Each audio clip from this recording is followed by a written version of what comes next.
नमस्कार। आज तारीख है 18 मई 2026 और मैं हूं आपके साथ हेमंत कुमार। और आज सबसे बड़े डेवलपमेंट्स क्या हुए हैं आखिरकार अमेरिका ईरान युद्ध को लेकर के, क्योंकि सीज़ फायर के बाद आरोप प्रत्यारोपों का सिलसिला, बातचीत, ये सब कुछ होने के बाद अब आर्ट इस बात को लेकर के है कि युद्ध फिर और ज़्यादा भीषण तरीके से शुरू हो सकता है, क्योंकि दोनों ही देशों को यहाँ पर वक्त मिला है, समय मिला है।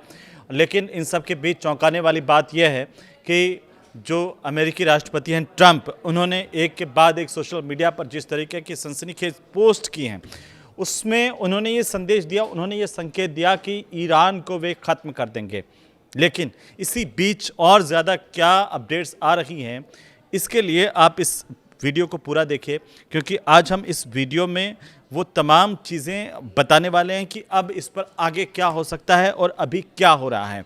क्योंकि सबसे बड़ी बात जो आज सामने आ रही है वो ये है कि मीडिया रिपोर्ट्स के मुताबिक जो ईरान जंग के बीच में 8000 जो पाकिस्तानी सैनिक है वो सऊदी अरब में तैनात किए गए हैं। यहाँ पर JF-17 फाइटर जेट्स और ड्रोन स्क्वाड्रन भी भेजे गए हैं। अब इसका खर्चा कौन उठाएगा? खर्चा उठाएगी सऊदी अरब की सरकार। ये पहली बार पाकिस्तान की तरफ से इस युद्ध के दौरान इस तरह से 8000 सैनिक पाकिस्तान के सऊदी में तैनात किए गए हैं, क्योंकि ईरान और अमेरिका की जंग अब ये सवाल उठ रहा है कि भीषण हो सकती है। लेकिन पाकिस्तान ने सऊदी अरब में जिस तरीके से अपने सैनिकों की तैनाती की है, वो 8000 सैनिक पाकिस्तान से सऊदी अरब भेजे गए हैं। संदेश क्या है और सवाल क्या है? लेकिन इन सब के बीच आप देखिए, इसमें 8000 सैनिक ही नहीं है, इसमें फाइटर जेट्स भी हैं, एयर डिफेंस सिस्टम भी तैनात किए गए हैं। और न्यूज़ एजेंसियों की रिपोर्ट्स के मुताबिक आपको बता दें कि ये जो तैनाती है वो दोनों देशों के बीच जो रक्षा समझौते हुए हैं उनके तहत की गई है। तो इसमें कोई बहुत ज़्यादा चौंकाने वाली बात नहीं है।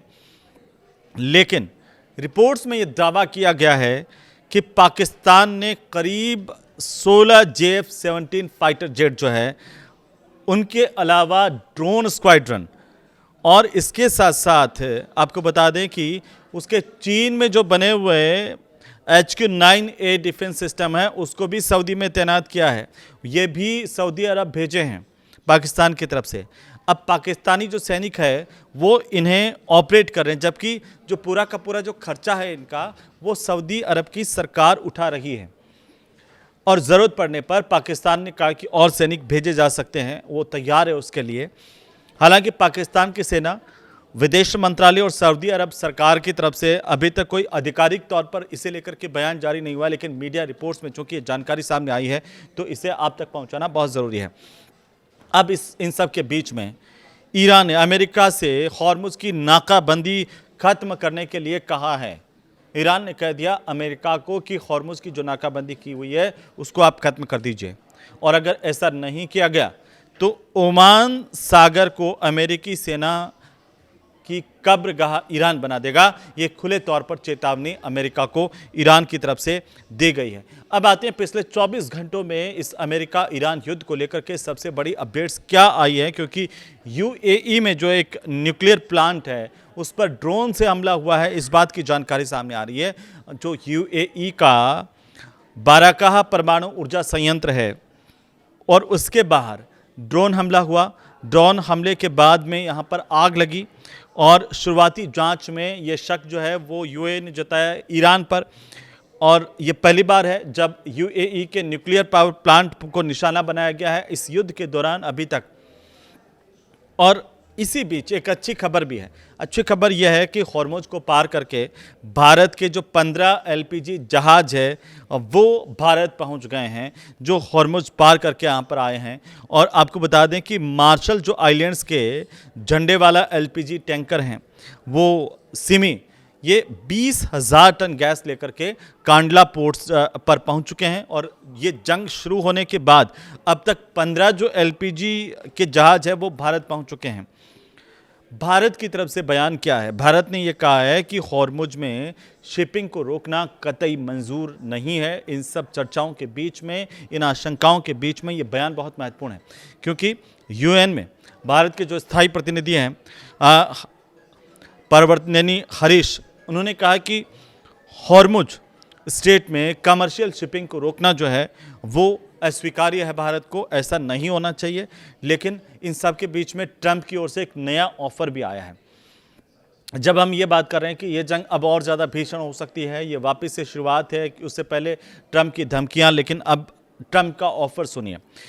ईरान 20 साल परमाणु कार्यक्रम को रोक दे तो वो हमला नहीं करेगा, ऐसा अमेरिका की तरफ से कहा गया है। ट्रंप की तरफ से ईरान को ऑफर दिया गया है। इन सब के साथ साथ ये भी कहा गया है कि जो आपका एनरिच्ड यूरेनियम है वो अमेरिका को आप सौंप दीजिए। और ये पहली दफ़ा है जब स्थायी रोक के बजाय 20 साल की रोक की बात, 20 साल तक युद्ध रोके जाने की बात ट्रंप की तरफ से कही गई है, बोली गई है। और हमेशा जो है वो इस तरह की बातें सामने आ रही थी कि स्थायी लगाम युद्ध पर लगे। लेकिन अब जो ट्रंप का नया बयान है वो अपने आप में एक अलग ही शगुफा है कि 20 साल तक अमेरिका हमला नहीं करेगा अगर आप उसकी बात मान लो और परमाणु कार्यक्रम को अगर रोक दिया जाए। ईरान के परमाणु कार्यक्रम को सस्पेंड करने की बात कही है, पहले बिल्कुल खत्म करने की बात अमेरिका कह रहा था, लेकिन अब यह लग रहा है कि अमेरिका यहाँ पर एक कदम आगे बढ़ता हुआ आगे बढ़ करके इस युद्ध को कैसे रोका जाए, अंदर खाने अमेरिका के, ये भी एक बड़ी टेंशन है। और इसे इसी तौर पर देखा जा रहा है कि अमेरिका को अब ये जो टेंशन है वो घेर रही है। और अब अमेरिका चाहता है कि भाई आप परमानेंट अपना परमाणु कार्यक्रम ना रोकें, लेकिन 20 साल के लिए रोक दें तब भी हमें मंजूर हैं। यहाँ तक अमेरिका आ गया है कि आप एक बार सस्पेंड कर दीजिए। उधर सीज फायर के बाद में लेबनान पर इजराइल के जो हमले हैं वो लगातार जारी है। और संघर्ष विराम बढ़ने के बावजूद भी, सीज फायर बढ़ने के बावजूद भी किस तरीके से इजराइल ने दक्षिणी जो लेबनान है वहाँ पर 30 से ज़्यादा हमले किए हैं और हज़ारों लोग यहाँ से अब पलायन करने के लिए मजबूर हैं। लेकिन अभी जिस तरह की खबरें आ रही हैं तो चलते चलते हम वो भी बता दें कि अमेरिका की जो नाकाबंदी है हॉर्मुज पर, उसके बाद फारस की खाड़ी में 84 जहाज़ों ने रास्ता बदल लिया है। अमेरिकी सेंट्रल कमांड की तरफ से ये जानकारी साझा की गई है। दावा किया गया कि ईरान के जो बंदरगाह हैं उनकी नाकेबंदी के दौरान अब तक 84 कारोबारी जहाज़ों का रास्ता अमेरिका ने बदलवाया है। और सेंटकॉम के मुताबिक इसके अलावा 4 जहाज़ों को डीएक्टिव भी किया गया ताकि वे ईरानी बंदरगाहों तक नहीं पहुंच पाएँ। अमेरिका ने अप्रैल से ईरानी बंदरगाहों की जो समुद्री नाकेबंदी है वो शुरू की थी और इसका मकसद ईरान के तेल और गैस निर्यात पर दबाव बनाना था। और अब इसको लेकर के जहां ईरान कह रहा है कि जब बात तभी करेंगे जब आप ये जो नाकेबंदी है इसको ख़त्म कर दें, दूसरी तरफ अमेरिका है वो नाकेबंदी को और ज़्यादा मजबूत करने की बात कह रहा है। तो क्या अब युद्ध और ज़्यादा तेज़ी के साथ छिड़ सकता है या और ज़्यादा गंभीर परिणाम दुनिया को भुगतने पड़ सकते हैं? इसे लेकर आप क्या सोचते हैं? कमेंट करके हमें ज़रूर बताइए। आपको वीडियो कैसा लगा ये भी बताइए। नमस्कार।